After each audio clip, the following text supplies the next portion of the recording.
Olá pessoal, boa tarde, bom dia, boa noite, sejam bem-vindos a mais uma aula de filosofia. E nesta semana, no PET 3, a secretaria uniu as semanas 13 e 4, então o vídeo vai falar sobre estética e a filosofia da arte. Ele é um pouquinho grande, por esse motivo, por ter juntado 2 semanas, mas não deixem de assistir. Qualquer dúvida, estou à disposição. E bom vídeo e boa aula. O estudo da estética ele é originário da Grécia. Não quer dizer que outros lugares não tenham arte, mas a primeira civilização que começou a discutir e a perceber o que é arte são os gregos. E aí, a estética, a filosofia da arte, é uma das áreas de conhecimento da filosofia.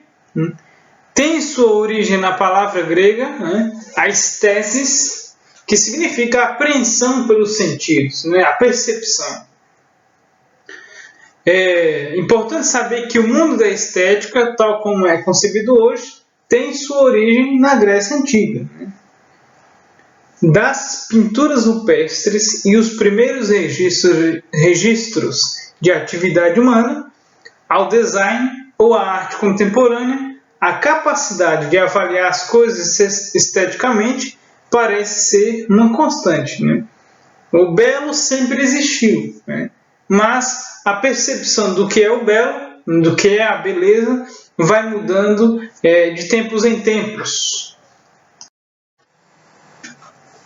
Então, para Platão, o belo é o perfeito, o absoluto e atemporal. É uma ideia.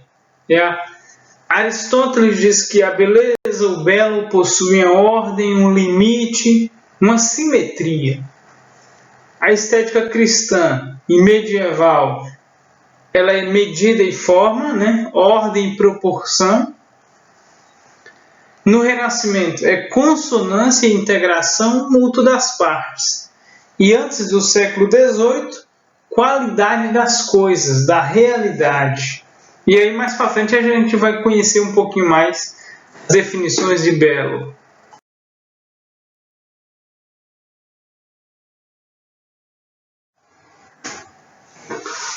Beleza para os gregos, E aí Platão afirma, ele buscou relacionar a utilidade com a ideia da beleza. Ele afirma a existência do belo em si, uma essência presente no mundo das ideias, responsável por tudo que é belo. Então, a ideia do belo em si, ela existe separada do mundo. Muitos dos diálogos platônicos têm como discussão o belo, sobretudo o livro e o diálogo O Banquete. Nele, Platão se refere ao belo como uma meta a ser alcançada por todo o tipo de produção. Então, Platão quer dizer que todas as coisas, todas as atividades humanas devem buscar a ideia de belo, a ideia de beleza. Então, ou seja, em tudo deve ser reproduzido a ideia de belo. Já em Aristóteles, há uma compreensão de arte como técnica destinada à produção. O filósofo busca definir os termos gregos praxis, ação, poiesis, criação, e tecné, regras e procedimentos para produzir algo. Ou seja, para Aristóteles, o que é belo, a arte, ela é destinada a quando você vai produzir algo. Se você vai produzir algo, você vai produzir de acordo com o que é belo. Aqui, para que essa coisa produzida se torne bela, tenha uma beleza. Por volta de 1750 que o filósofo Alexander Baumgarten utiliza e define o termo estética como sendo uma área do conhecimento obtida através dos sentidos, né? Conhecimento sensível, ou seja, é aquilo que a gente viu lá no início, né? A arte como percepção, a arte como os sentidos humanos percebem. Então, com Baumgarten, a estética ela é entendida ao lado da lógica, como forma de conhecer pela sensibilidade. Então, nós conhecemos a arte, a estética, quando nos utilizamos dos sentidos humanos.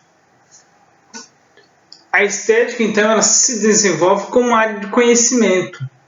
Hoje, ela é compreendida como estudo das formas de arte, dos processos de criação de obras de arte e suas relações sociais, éticas e políticas. Então, ou seja, nos diversos meios que a gente se depara, nós vamos ver variações de tipo de arte. Nós vamos ver a pintura pop. Por exemplo, vocês devem estar acompanhando um pouco do caso do Romero Brito, que é um pintor, um escultor brasileiro, e dentre tantos outros. Então, as formas de arte elas se deparam com o contexto social, o contexto político, com a ética envolvida onde o ser humano se encontra. Mas é com Kant, com o filósofo Immanuel Kant, que a arte ganha uma mudança. Ele propôs uma mudança no que diz respeito à compreensão dela. Kant, toma 3 aspectos indissociáveis que possibilitam a arte como um todo. É a partir do pensamento do filósofo que a arte assume o papel como instrumento de comunicação. Para ele, a existência da arte depende de 3 fatores: o artista, como gênio criador, a obra de arte com sua beleza e o público, que recebe e julga a obra. Kant, então, desenvolve uma ideia de que o gosto não é tão subjetivo como se imaginava. Para haver gosto, é necessário que haja educação e a formação desse gosto. Ou seja, para que as pessoas, por exemplo, gostem de música clássica, é preciso uma formação, uma educação. Ou seja, é desde o berço que essas pessoas devem ter um contato com a música clássica, visitando a museus, e tendo contato com artistas. É desse modo que Kant quer dizer que o gosto pela arte vai se desenvolvendo. Mas com o decorrer da história, a arte vai sofrendo mudanças, processos. E esses 4 rapazes, principalmente, há outros, mas eles são os principais, eles vão refletir a mudança que a arte vem sofrendo com o tempo. A técnica vai tomando conta da arte. E aí a gente vai entender o porquê disso. Eles fazem parte de uma corrente que chama Escola de Frankfurt, que é o Horkheimer, Adorno, Walter Benjamin e Herbert Marcuse.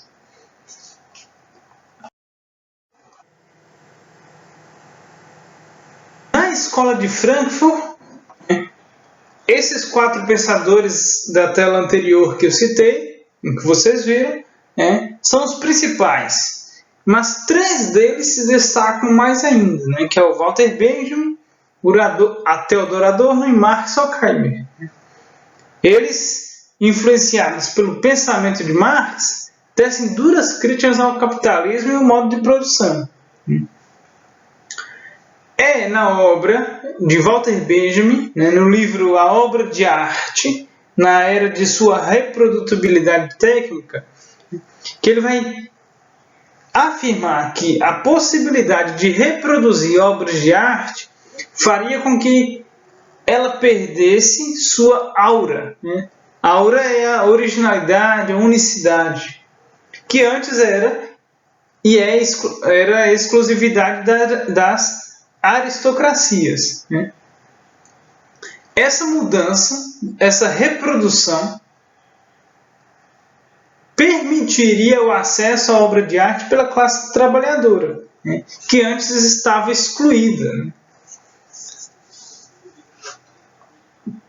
Acontece que essa reprodução, ela cria a sensação, cria uma falsa sensação de que a obra de arte ela é acessível. Só que não é. Todos vocês sabem, quantas pessoas vão em museus, quantas pessoas vão em exposições de arte. E quando vão, o que elas fazem? Eu vou dar uns exemplos nas telas próximas de como essa não formação em arte vai descaracterizando e tirando a unicidade das obras. Benjamin diz que, por outro lado, dentro do sistema capitalista, a reprodução técnica da arte centraria seus esforços no lucro gerado pela distribuição massiva de reproduções. O valor da obra de arte é transportado para a sua capacidade de ser reproduzida e consumida. Nas telas próximas a gente vai ver um pouquinho mais sobre isso. Benjamin chama a atenção para o apelo à exposição e fala sobre uma nova forma de cultura que busca reproduzir a estética da arte. A política e a guerra, por exemplo, passam a suscitar emoções e paixões que antes eram próprias da arte através da propaganda e dos espetáculos em massa. Na próxima tela vocês verão uns exemplos dessa tentativa de aproximação das emoções e paixões, de suscitar paixões nas pessoas com essas imagens futuras. Vejam que a transformação da arte em produto, na reprodução de transmissão de emoções, de aproximação, vejam como foram usadas a arte. Nessa tela do Hitler, em que ele está com as crianças abraçando, alegre, a pergunta que está ali no cartaz é: crianças, o que vocês sabem do Führer? Então, assim, a tentativa de aproximar o líder totalitário, cruel, de crianças, para que os pais também vejam essa aproximação e se criem uma empatia com o líder. Stalin também, a aproximação de líderes totalitários com crianças, que representa a fragilidade, que representa que quando a gente vê alguém se aproximando de criança e gostando de criança, a gente baixa a guarda, vamos dizer assim.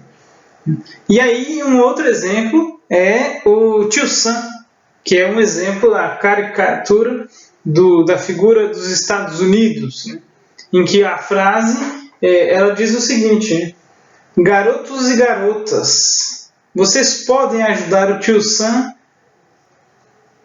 a ganhar a guerra. Guarde suas moedas, compre selos da guerra. Veja, utilizada a infância, da inocência das crianças, para o líder totalitário se aproxime, ganhe confiança dos adultos, né? E até das próprias crianças, né? Há relatos em que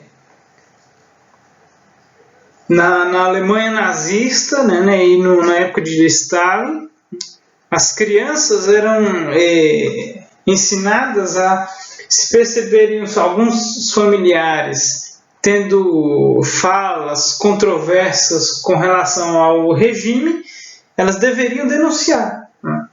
Então, assim, criava-se o ambiente de medo e aproximação com as propostas do regime, seja no regime nazista, regime stalinista e até mesmo com capitalismo do Tio Sam. Essas obras, né, aí a gente volta um pouquinho ao termo aura, né, do Walter Benjamin, né? Aura é originalidade, é unicidade, né? Esses são os exemplos de obras, né? A Noite Estrelada, né, de Van Gogh, né? As Botas e a Mona Lisa, de Leonardo da Vinci, né? Quando a gente olha para essas obras, né, elas nos transmitem algo de especial, né? Porque elas são únicas. Por exemplo, a Mona Lisa é uma obra que ninguém consegue reproduzir fielmente do jeito que Da Vinci a fez. Porque ela é única. Ela tem um estilo único e ninguém consegue fazer. Podem tirar cópias, utilizar computador mais potente, mas nenhum consegue chegar ao estilo, à originalidade, à unicidade que essas obras representam. Benjamin, ele relata as 3 dimensões da perda da aura. Que ele diz: a obra de arte perde seu valor intrínseco, perde o potencial arrebatador e agenciador, né? E distancia-se o espectador, né, ou a pessoa que está vendo, da experiência genuína. O homem moderno passa pelos fatos, mas não é atravessado por essas obras, né? Por exemplo, as pessoas, quando veem, por exemplo, quadros da Mona Lisa, muitas das vezes não param para olhar, né? Apenas, tá bom, é um quadro de uma mulher, né, que ninguém sabe se está rindo ou está séria. Então, perde-se a sensibilidade de perceber o valor que aquela obra tem. Já não é mais o valor que o autor dá, mas o valor que o mercado dá. E aí a gente vai ver transformações dessa perda de sensibilidade moderna. Os exemplos, né? Por exemplo, o quadro da Mona Lisa, que é deformado a todo momento, cria-se memes, né? Muitas das vezes a pessoa nem sabe de quem que é o quadro, mas vê o meme, vê o meme, mas não sabe, né, quem que pintou a obra ou quem que compôs, no caso de música, né? Um outro quadro aí é esse do meio, né? Foi recente, né, que um cara, né, no museu na Europa, ele se apoiou, aquele ali de azul, ele se apoiou na estátua, né, e quebrou na escultura e quebrou os dedos dela. Então, assim, só para tirar foto, mas ele ele quis ver, né, a imagem, a estátua, a escultura pelo celular, mas não conseguiu reparar a beleza da obra pelos próprios olhos, né? E aí, quando foi se aproximar, ele ainda sentou perto do monumento e ainda quebrou ainda, né? Depois vocês podem pesquisar na internet um pouco sobre isso. E a terceira obra aí é no museu, né, uma cena icônica, uma cena até comum, vamos dizer assim, de crianças que ao museu, né, ao invés de apreciarem as obras de arte, né, entender o que contexto estava passando ali, que contexto estava acontecendo, por que foi pintado desse jeito, quem pintou, né? Mas não, preferiram estar ao celular. Então, 3 exemplos da perda da sensibilidade, né? As pessoas não percebem, distorcem, tiram o sentido da obra, né? Agora a arte tornou-se consumível, né? Não é mais uma produção, uma obra de arte em si, mas ela é produto de consumo. Agora a gente retorna a um conceito que eu citei anteriormente, que é o de indústria cultural.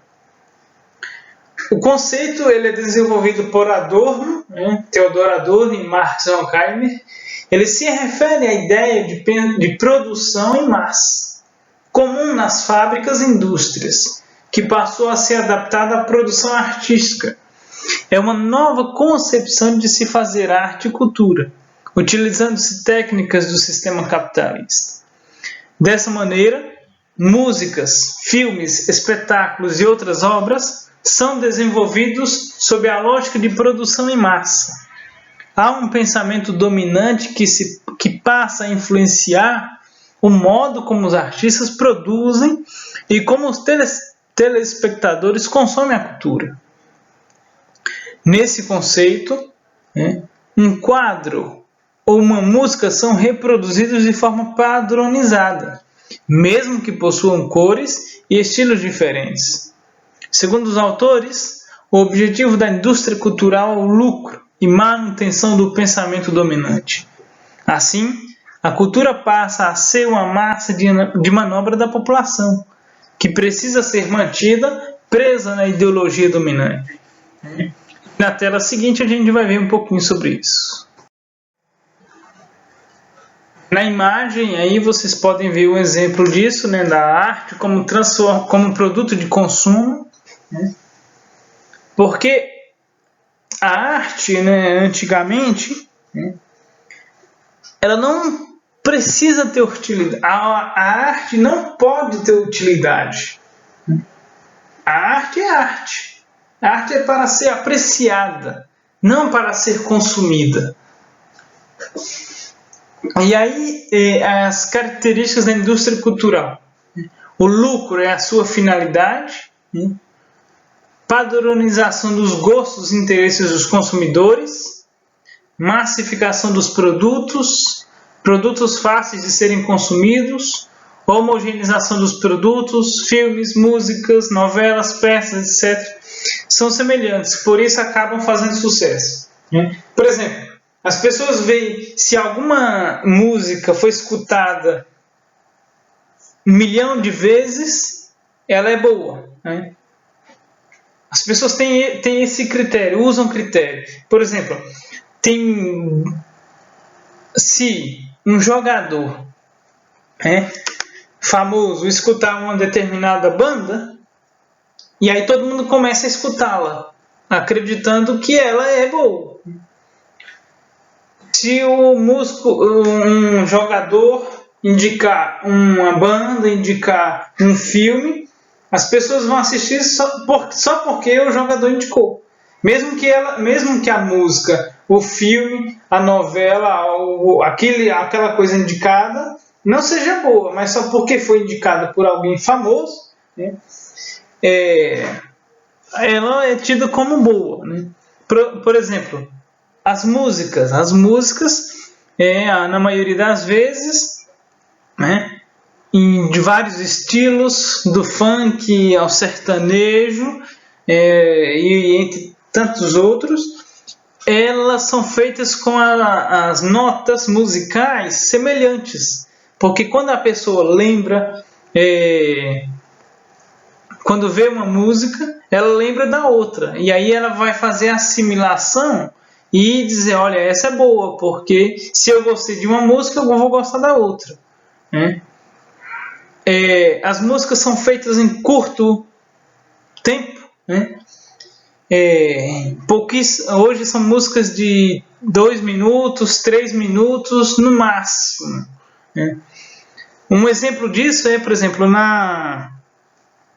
quando a banda Queen, né, estava surgindo, né, os músicos apresentaram, né, para uma gravadora, né, que eu não vou citar o nome, e os produtores, né, os donos da gravadora, se recusaram a gravar músicas do Queen, porque eles diziam que as músicas eram enormes e que ninguém iria escutar.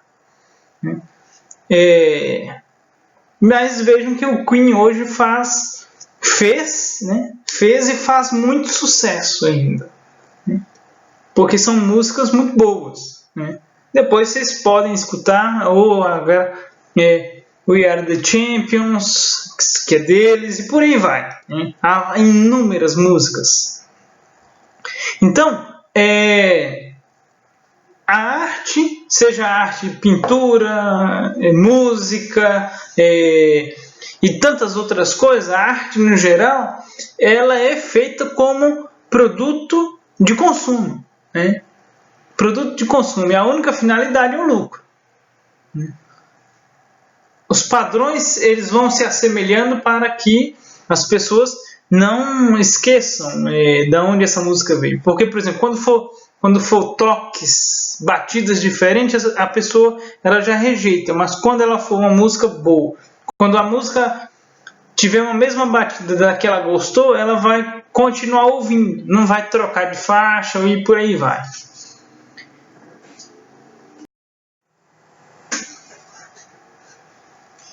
Estética hoje. A estética, desde sua relação com o belo entre os gregos, sua definição como área do conhecimento por Baumgarten, até os dias de hoje, vem se transformando e buscando compreender os principais fatores que levam os indivíduos a possuírem um pensamento estético. E a gente vai ver agora um videozinho do Ariano Suassuna, né, que é um dramaturgo, poeta e teórico da estética brasileiro, né? E no vídeo abaixo ele vai falar do valor da arte popular e a sua relação com a dominação cultural, né? Bom vídeo para vocês. Olha, eu mostro sempre esse cartaz. Estão entendendo? Foi de uma exposição que se fez no Museu de Arte de São Paulo e que diz assim: arte no Brasil, uma história de 5 séculos. Eu mostro esse cartaz em todo canto porque isso é um sintoma de uma coisa muito ruim que acontece com a sociedade brasileira. Vocês vejam uma coisa, aqui por trás dessa simples frase, tem um preconceito enorme. Arte no Brasil, uma história de 5 séculos. Isso significa que a arte no Brasil só começa quando os portugueses chegam. Quer dizer, todo o passado rupestre, por exemplo, do Brasil está ignorado por isso aqui. E, no entanto, essa arte rupestre existe. Está aqui uma... Isso é um baixo relevo em pedra, de uma pedra enorme que tem no sertão da Paraíba, na região da Caatinga, na Paraíba, Agreste. A pedra do Ingá. Vejam que beleza. É um baixo relevo, não sei se está dando para ver, parece a menorá, o candelabro judeu, não é? Que coisa bonita, medonha. Inclusive tem uma estrela de 6 pontas aqui. Não estou dizendo com isso que é judaica, não. Tá certo? Isso foi feito pelos antepassados dos nossos índios. Mas, veja que coisa curiosa, parece a menorá e tem uma estrela, como a estrela de Davi, de 6 pontas aqui. Olha que beleza de desenho. Isso é um desenho rupestre da Serra da Capivara, no Piauí. As pessoas que não têm um conhecimento mais diário com a arte, às vezes pensam que isso é um veado mal desenhado. Não é não. Isso é altamente bem desenhado. Eu gosto muito de uma história que aconteceu com Matisse, o grande pintor francês, foi do nosso século, né? Matisse, uma vez, fez uma exposição e quando ele chegou lá, ele era muito engraçado assim. Quando ele chegou, estava um homem rindo diante de um quadro que representava uma mulher que ele tinha pintado, e o homem às gargalhadas. Aí ele disse, por que é que o senhor está rindo? Ele disse, porque essa mulher está com a barriga verde. Ele disse, meu senhor, isso não é uma mulher não, isso é um quadro. Não é verdade? Isso é uma coisa lógica, hein? Está entendendo? Uma coisa é a mulher do Rialto, outra coisa é a mulher de quadro. Goethe dizia uma frase que eu acho genial. Ele dizia, um pintor que pintasse um cachorro igual aos cachorros que existem, não teria feito um quadro não, teria conseguido somente um cachorro a mais. Eu trouxe para mostrar a vocês também essa fotografia que representa uma cena do teatro indígena, né? E eu fiz muita questão de trazer porque, se vocês abrem qualquer manual de teatro brasileiro, qualquer manual brasileiro de teatro, vocês vão encontrar duas afirmações. A primeira, de ordem geral, que o teatro nasceu na Grécia. E a segunda, que o teatro brasileiro nasceu quando os jesuítas aqui chegaram com o teatro de Anchieta, etc, etc. A mim me parece uma coisa absolutamente clara que o que nasceu na Grécia foi o teatro grego. Não é? Porque o teatro japonês não nasceu na Grécia. O teatro chinês não nasceu na Grécia. Não é? Então... Pois é uma coisa tão clara, não é? E o teatro brasileiro não nasceu quando os jesuítas chegaram, não. Os jesuítas trouxeram uma contribuição importantíssima.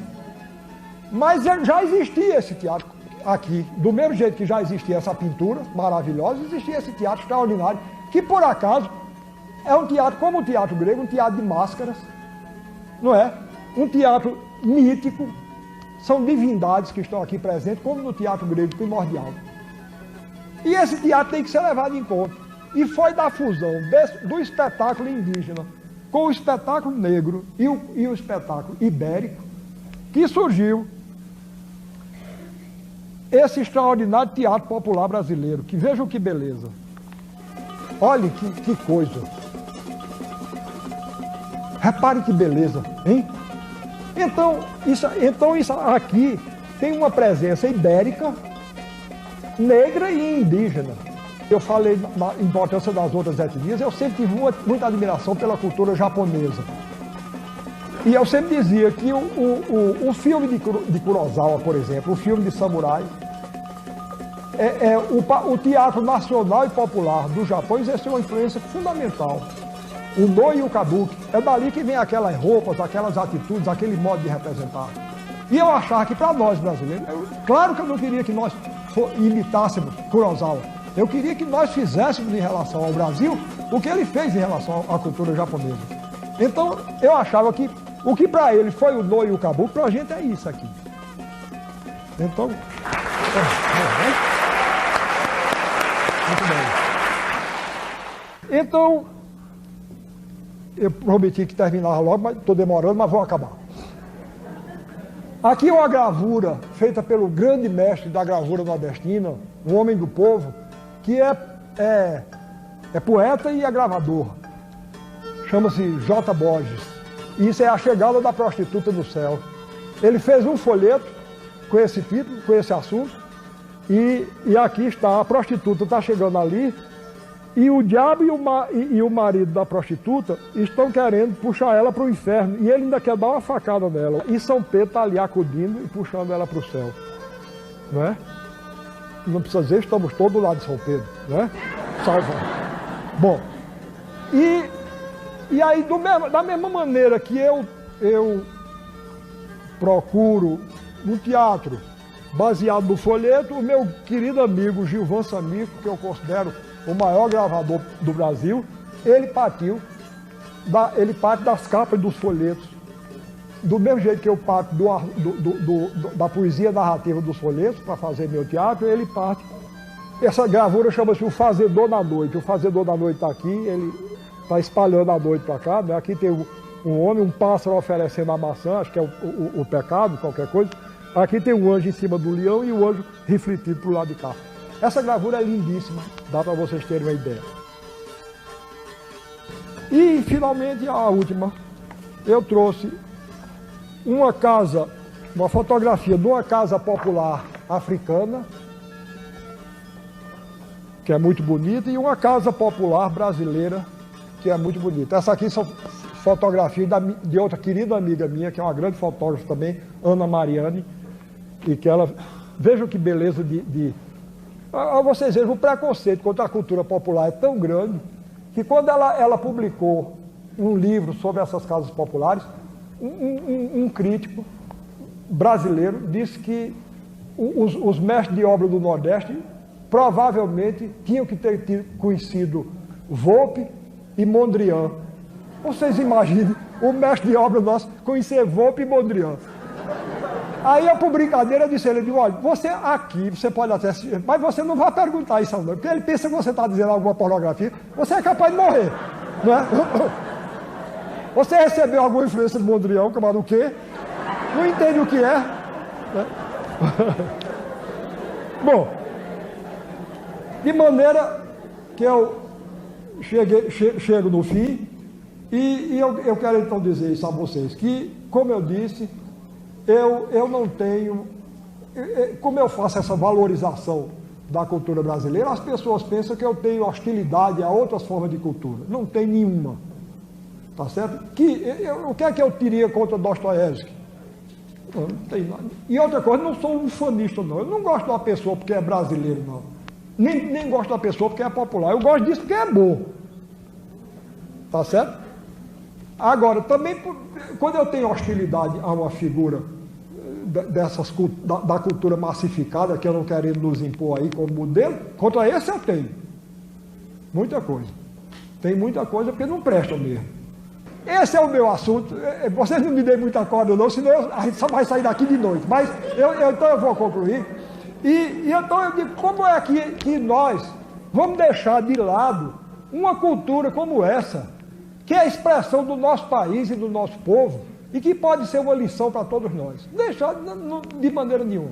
E então vocês que são jovens, agora os que já estão com a cabeça branca como eu, a gente já está mais para lá do que para cá, o importante são vocês. Não me deixem cair a chama da cultura brasileira.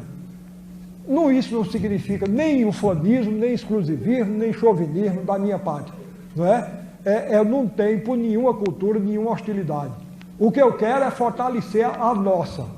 Porque então, qualquer coisa que vem de fora, em vez de ser uma influência que nos descaracteriza, que nos esmaga, que nos corrompe, passa a ser uma incorporação que nos enriquece. Desculpe o desarrumado das minhas palavras e muito obrigado pela atenção com que me ouviu.